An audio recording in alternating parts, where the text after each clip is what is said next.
Hello everyone, Dan here from the Next Issue Podcast. On today's video, I'll be doing a review for The Killer 2023. This is a new upcoming film from Netflix. It will be out on November 10th widely for Netflix, but it is now in some theaters, and I was able to get a chance to go to my local Alamo Draft House and watch it there. This movie has a runtime of an hour and 58 minutes. As of the recording of this video, we have a Rotten Tomato score of 89% for the critics.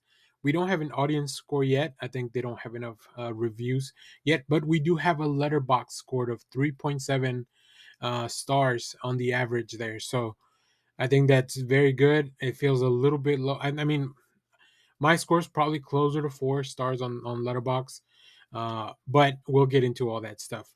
This film is directed by David Fincher. I am a big fan of David Fincher.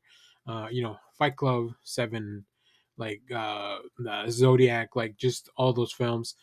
This one's very different from all those. I think thematically, tonally, we'll get into all that stuff.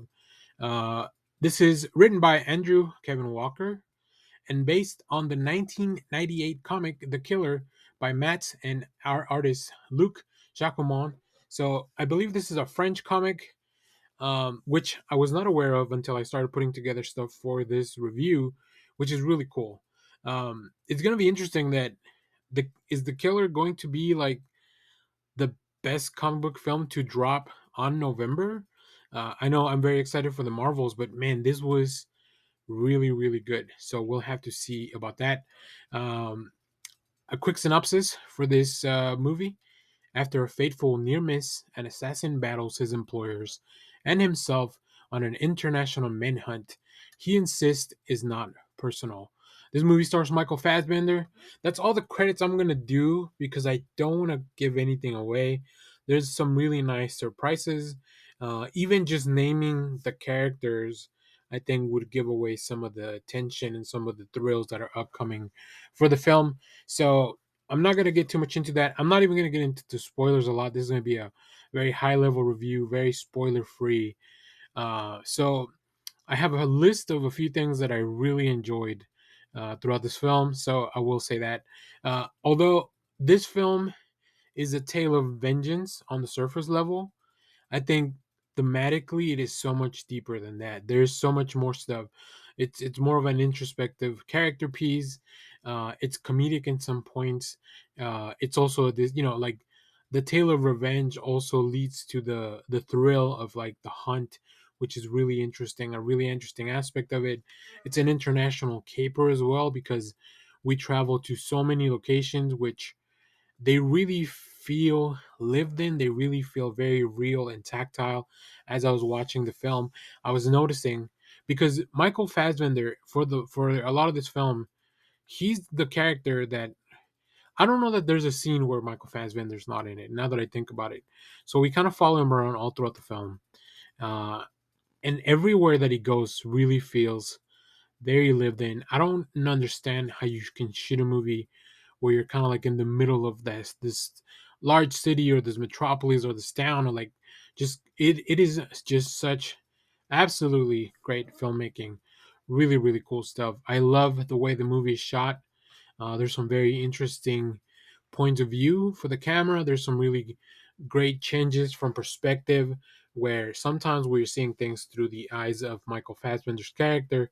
Sometimes we see the world around him, but at all times we follow him on his mission, which is really cool.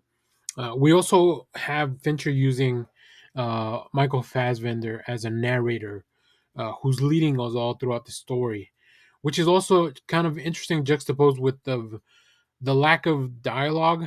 Not that there isn't any dialogue. This isn't there's certainly conversations that happen in the film, but it's definitely not as much. I think Fincher chooses to show us instead of telling us what's going on, and by that I just mean that the narration kind of leads you through these scenes and these tales and the steps that we're taking through the film. So it's really really cool. I also really appreciate the use of music. Some stuff that felt um, largely contemporary. Like I don't know exactly all the dates, but it felt really contemporary. Not so much a big score, except for throughout the whole film we do get this like kind of like booming, really loud score, but it's intercut with all these little musical interlogs, which is really really cool. Um, Also, as I mentioned, the movie just looks cool. Like it just makes everything that's happening on the screen look cool. Whether it's sitting in a bench eating a McMuffin, which is my preferred my preferred McDonald's breakfast, or renting a vehicle. Like everything, every action that happens here, even just sitting at an airport waiting, like very cool, very like it's a world that's not just so it is not as gritty as some of the other Fincher films that have, especially if you are expecting Seven or Fight Club. This is not that. This world is very clean, it's methodical, very clinical approach to both filmmaking and also the character that we're following. Same mindset. That doesn't mean that there's not action. There's actually some really interesting and very cool action scenes. Uh, just some effects that when people are, um, I would say when people are dying or being shot, or like there's just like it's kind of like a big flash, like really quickly that happens, but it's very interesting. It really adds a lot to the film. I don't want to get too deep into all that stuff because, like I said, I don't want to spoil any surprises. But man, I really really had a good time on this film. Very well paced. It's paced almost really like a comic book, within like chapters. I'd be interested to go back and read the original comic to see if this all comes from one story. I don't know much about the original comic. I haven't read it, so I don't know exactly how it is paced.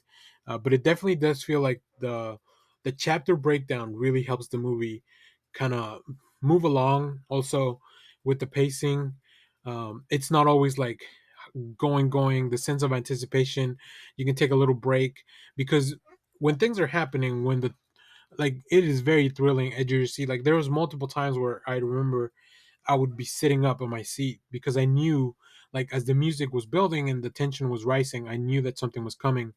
um so yeah, like all that stuff is just, I love when filmmakers give you a physical reaction to what you're experiencing on the screen. I think that's just a really cool, there's nothing wrong with a film that just you kind of can just sit there and enjoy it, but also a film um, that just produces a physical reaction from the audience. I think it's really cool. I went pretty early to a screening, so there was not a lot of people there, but the people that were there seemed like they were very satisfied with the film as well. I'll probably check this out again once it's out on streaming, which there's just so many details, so many little things that I want to go back, and now that I've seen the whole story, see where it goes. Uh, I'm still debating how much I enjoyed the ending beat of the story. And then, like I said, I know this is an adaptation. So, yeah, I don't know.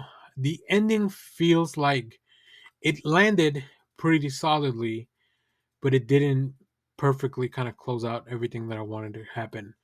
So maybe I'm still reconciling with my expectations versus like what the film actually delivered. And I still don't know which I would like better. So, that's really the main thing that's keeping this from being any higher. But the score is already pretty high. Make sure to follow me on Letterboxd for that. So, if you have seen this film, let me know what you thought about it down in the comments.